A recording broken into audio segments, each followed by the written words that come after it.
Alright guys, I know usually I'm happy and joyous, and if not, I'm tired and I will tell you guys, but right now I'm kind of heartbroken because I'm about to have to return this car. I've had a lot of fun with it this weekend, and so I'm actually looking forward to either A or one, reviewing a lot more electric cars, especially if you guys enjoy it. Please let me know, give me the thumbs up. Love hearing from you guys first of all. Or I'm not returning this. Okay, I'll be in jail then. So that's not an option. Or 3, I'm gonna have to buy my own, which that looks like probably the second option that I'm probably gonna have to go with because I'm enjoying reviewing them. I've had such a great experience. I was supposed to return the car at 10 o'clock. Guys, it's 10:15. However, I have a great host. The owner of the car, I have communicated with them and let them know I'm running a little late. I had to clean I got in town, cleaned the car. I personally did it myself, and I did an ASMR video, you guys. So if you want to see that, go ahead and check that one out. The link's gonna be down below. So I kind of saved them a step there, so they don't have to worry about it, and hopefully it doesn't rain, so that way it's good to go. Vacuumed out the car and everything like that, so it took me a little bit longer to drop it off. Plus, I want to make sure that they have a full charge because I received it a full charge. I tried to return the car, not just the way I got it, but even better. Unfortunately, I got it dusty, but it is what it is. Not really mad at that because she just needed a bath. So it took me a little bit longer, but I have a great host that knows and understands that I am charging the car, so that way the next renter is good to go and he doesn't have to do anything because, like I said, it's already cleaned out. I make sure everything's good to go. And as I mentioned, I had a lot of fun driving it, which is extremely surprising for me. I got out of my comfort zone this past weekend because it's not that I'm not a bad driver, but I'm more of a nervous, kind of timid driver, and I get a bad anxiety, especially when it's a new car that's not mine and something that I don't need to get used to because it's a rental, aka the Tesla, or I'm going out of areas that's not within my comfort zone, not locally for me. So I hate driving, so I usually get other people to drive it. So I have great people around me that drive. Thank you to my chauffeurs out there. AKA my friends that drive me around because I hate to be, I'd rather be driven. I'm just spoiled like that. But it was a lot of fun experience driving it. And guys, I went easily 400 miles, if not more, driving. I charged it up, I want to say 2, maybe 3 times that are partial charges, which is half a charge less. And I'm referring to that V1 charging station that I went to by mistake. That took 5 hours to charge and it was less than half battery life. Anyways, overall a great experience.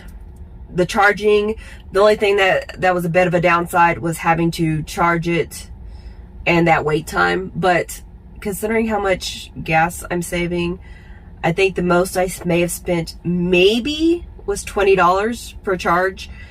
I'll find out for sure once I get the bill, which that might just go in the trash, I'm not sure. I'd probably say overall for the round trip for over 400 miles driving, I spent maybe, and that's a big maybe, $50 for over 400 miles of driving and filling it up 4 or 5 times. Charging it up about 4 or 5 times. So that's insane considering I know easily I could have spent $50 on one fill up with my car. And that's just going down to Austin. That's it.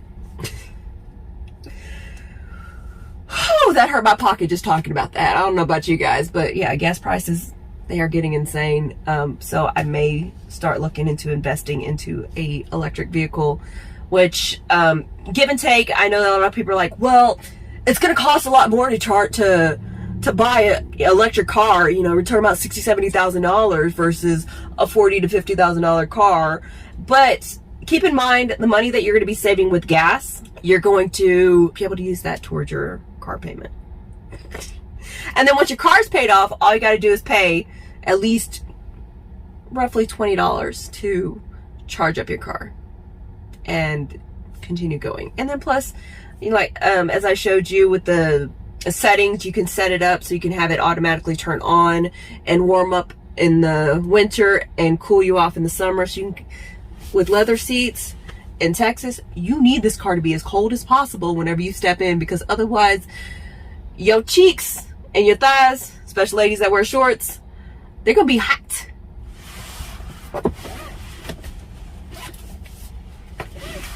Have you ever burnt yourself on a seatbelt? That is no joke.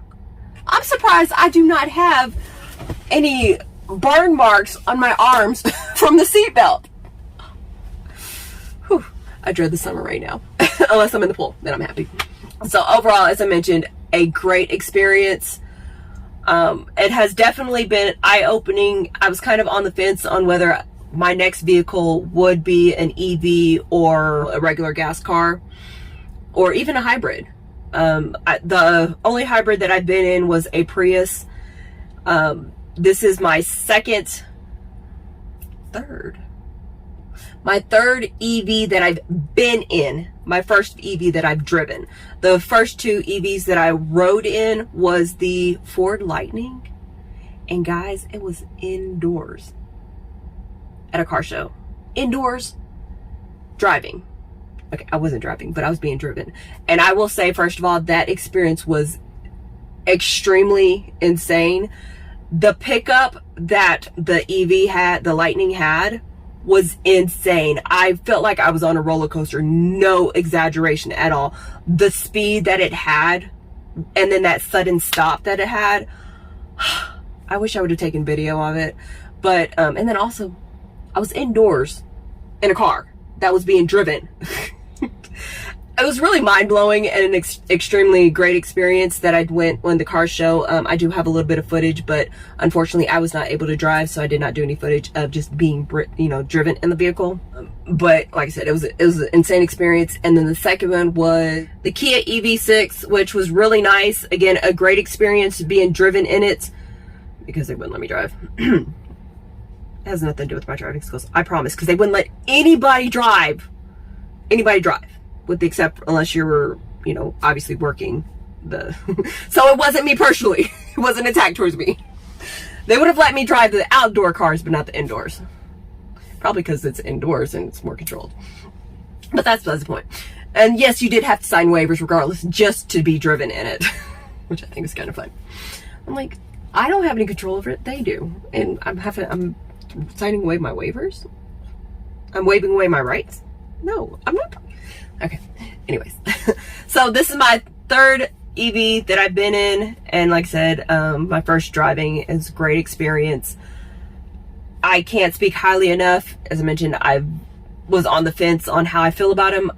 I've just gone off of strictly the looks of it. You know, the Teslas have been like the first electric vehicles that have been attractive to most people. We had the Leaf before, and I want to say the Bolt came out before the Tesla, or maybe they came out about the same time, but those haven't been nearly as popular. So for the first attractive EV, let me put it like that, because they are coming out with some really, really nice ones now that, like I said, I definitely look forward to reviewing my first EV SUV, and an absolutely great experience. I am really actually very, very sad to have to return it, but I don't want those car payments right now.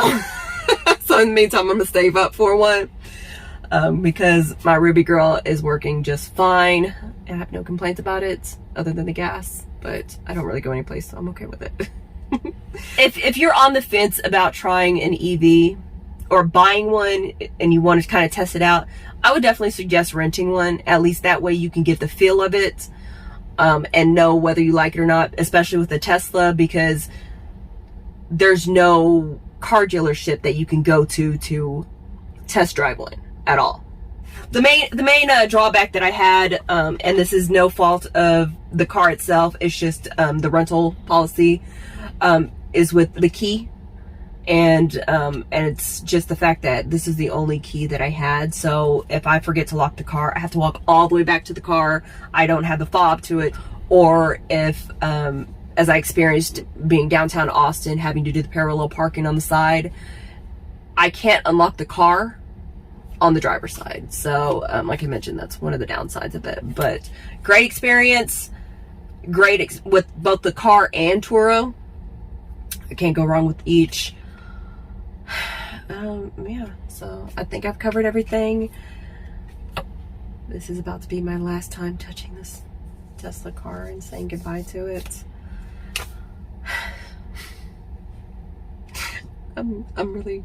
I grew to love her. I even named her Cherry Blossom.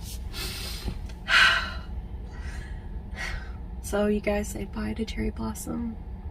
And hopefully we have fun blast with the next EV that we review. Hopefully if I haven't answered them in my videos, hopefully I can answer the questions coming up. But do realize that I do not have the car, so I can't physically show you anything. I can only partially try to walk you through it. Any comments that you leave. And until next time, guys, stay tuned, stay jazzy. Thanks for watching.